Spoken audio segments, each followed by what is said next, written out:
What's up, guys? Silverman here, bringing you a video today talking about my reactions to UMG Nashville. If you don't know what UMG Nashville is, it was the most recent LAN event for Call of Duty, the pros in Call of Duty. I believe it was invitational for the Champions League and then obviously the open bracket teams. But basically in this video, I'm just going to talk about basically what I thought about what I thought about four of the teams that competed in the tournament today: EG, Optic Gaming, Denial, and FaZe. I know there are a lot more teams that people want to hear about, but this is just the four that I'm going to focus on in this video. Maybe I'll do another video focusing on like NV and other people, but let's get started. First off with EG, placed top 16. Obviously not what they wanted in this event. They have been the most dominant team in Call of Duty for the past two games. Well, game and a half maybe game and a quarter. But yeah. So the reasons why I think they didn't play so well is one, I think the chemistry was off. It was their first event playing with Dito instead of Karma. So obviously you haven't played with them in a tournament yet. You don't know what they're like. So that's going to be, obviously the chemistry is going to be off. Also, on the note of Dito, I don't think Dito is the same. He's obviously not the same type of player as Karma. He is a Slayer like Karma is. However, Dito is not nearly as versatile. He's more of just a run around, run and gun, just kill people. Karma can snipe. He can play objective if needed. But he was on team with TP, but whatever, uncensored now. But he can play objective if he needs to play support. He can run AR. He can run SMG. He can do everything. So that's another reason why I don't think they play so well. I think they really missed Karma this weekend. Also, Crimsix seemed to be pretty annoyed with the team. They did not finish top 8 in the Pro League, which is obviously very frustrating for what was once the best team in Call of Duty for a long time. It's obviously really frustrating. And Crimsix, I believe, he was pretty vocal on Twitter talking about how he really wished his team would have picked up their game towards the end of the season. You know, only him and Dito flew out to the Twitch office when they probably could have won the rest of their games. They all went there, would have quad host on amazing internet, which is really important in Ghosts. But yeah, so he seemed to be pretty angry. That could have messed with the chemistry a little bit, even more. And they've honestly just fallen off a bit with the past few events. They have not gotten a great placing since, I believe, Anaheim. Gfinity didn't do well, Dallas didn't do well, and now this they didn't do very well. So yeah, barely, since I think Anaheim was their last great placing, which they won. They might have, I'm not completely sure, but. And also, one last thing about EG, Mr. X used to be their coach. He's now UMG Matt on Twitter, I believe.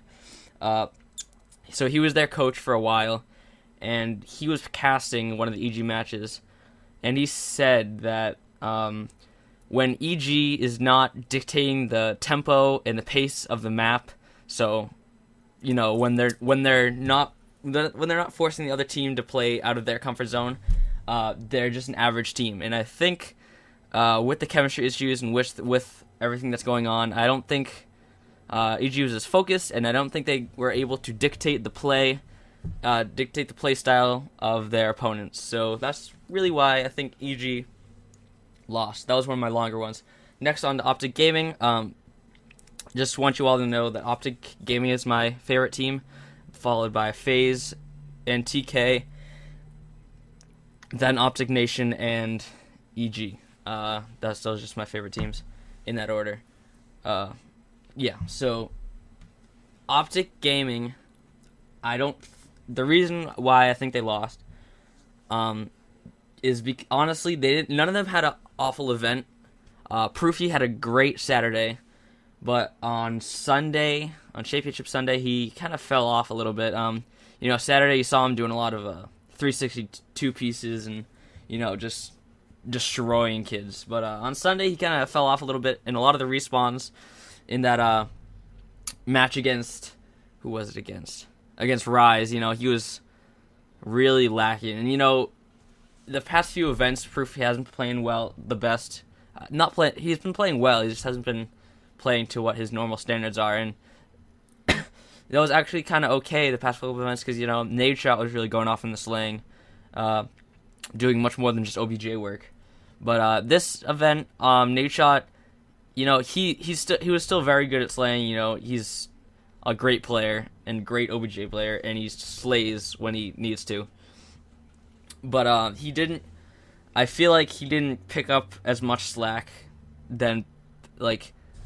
What I'm trying to say is like Proofy. I think it's because Proofy was so off on Sunday, and Nade Shot wasn't playing out of his mind. Like he was playing very well, but he wasn't playing out of his mind. So that's just why I think Optic lost. I mean, I think they ran into a really hot Rise team who was really confident. They're finally not going to be called Warriors anymore, so that's good. And I think they were just really confident, so I think it was a tough break for Optic. I think they played well. Clayster played well. Scumpy played out of his mind. He was destroying people. And Nade Shot, I think, played above average, but not quite out of his mind. He wasn't quite, up to that insane level that we saw like the past 2 or 3 events. So, next, talking about Denial. We got 2nd place. By the way, Optic Gaming got 5th place, I believe. 4th, 5th. I believe that's the placing. Denial got 2nd. They lost to FaZe in the finals. Denial was the winners bracket champion. They made it to the grand finals without losing any matches, and so the FaZe Denial series was 2 best of 5 series. If Denial won the first series, they won the event. But if FaZe won the first series, then they would have to go to another best of 5 because they were the losers bracket and Denial was in the winners bracket. But that's just tournament logistics. You can probably look that up somewhere. But Denial has really surprised me. They won UMG Dallas, and they got 2nd here, and they've been winning all the 5Ks and 2Ks for the past, month. I mean, not month, ever since Dallas. And the reason I think they have suddenly become so dominant is because I think Study and Zuma really picked up their respawn game. When they first jumped onto the scene, I think Study and Zuma were really they were thought of as kind of S&D stars turned pros. A lot of people are S&D stars that turn pro, but a lot of people thought that they only could play S&D. But obviously they have Saints Renato on their team, who's a top 3 Slayer, if not, probably top 3 Slayer, maybe top 4. I don't know. 4 might be better than him right now, but definitely in the top echelon of Slayers in the game. And then you got Replays, who's a really solid player. So I think it was because Study and Zuma really stepped their game up, and Respawn is why they've been doing so well lately. And also, the reason I think they lost to FaZe was they lost the last S&D, which is obviously uncharacteristic to Denial. They're a very good S&D team. Zuma's very good, very known for his S&D play. And Study is probably one of the best snipers in the game. So it was pretty... why... I just think they ran into, obviously, a really hot FaZe team because FaZe was just so confident after winning that first best of 5 that Denial couldn't stop them. They just got steamrolled that 2nd series in S&D. And so my last people I'm going to talk about is FaZe. First of all, I just want to go on the record saying that when the new FaZe was formed with Parasite and when Karma was added, I knew that, this is going to be a team to be reckoned with. Because honestly, you got Parasite and you got Karma, who are both champions on the same team of Freako Impact, I believe. I believe that's where they won it. So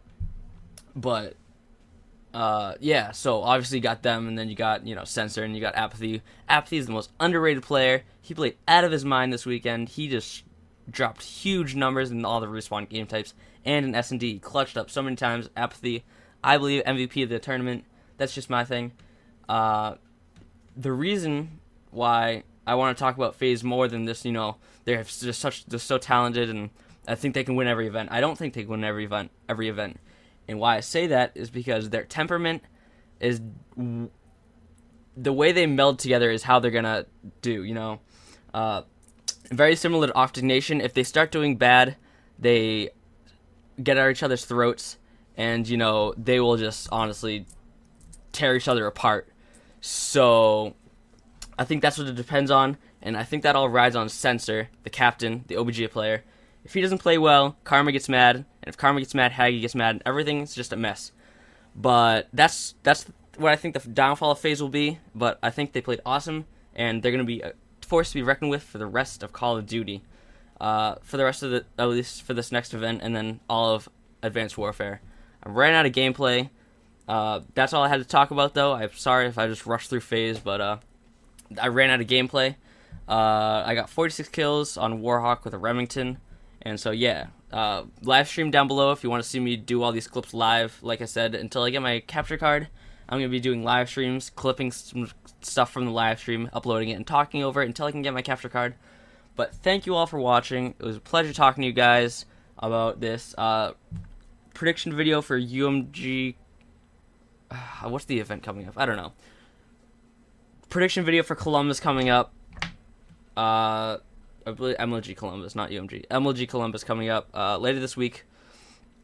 And yeah, so thank you all for watching. It's a pleasure talking to you. Till the next video. Take care. I almost forgot my outro there. Take care.